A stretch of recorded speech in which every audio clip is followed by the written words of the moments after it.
মনকে শান্ত রাখার এবং মানসিক চাপ কমানোর জন্য কয়েকটি টিপস দিচ্ছি। এছাড়াও আমি লাস্টে একটা চাকরির জন্য টিপস দেব বা চাকরি বাঁচানোর জন্য টিপস দেব।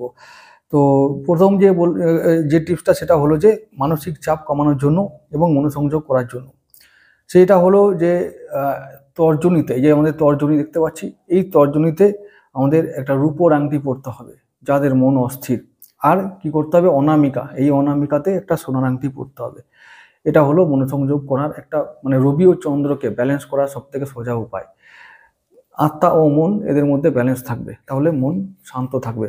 এরপরে আরেকটি উপায় বলবো, সেটা হলো যে কালো সুতোয় অশ্বগন্ধা গাছের শিকড় বেঁধে গলাতে কোনটি করে যদি আমরা পড়তে পারি তাহলে খুব ভালো হয়, আমাদের মনোসংযোগ বাড়বে, মন শান্ত থাকবে, মানসিক চাপ কমবে। এরপরে বলবো চাকরির জন্য যে টিপসটা, চাকরি যদি আমাদের মানে এমন হচ্ছে যে চাকরি চলে যাবে এরকম ভয়ে থাকছে,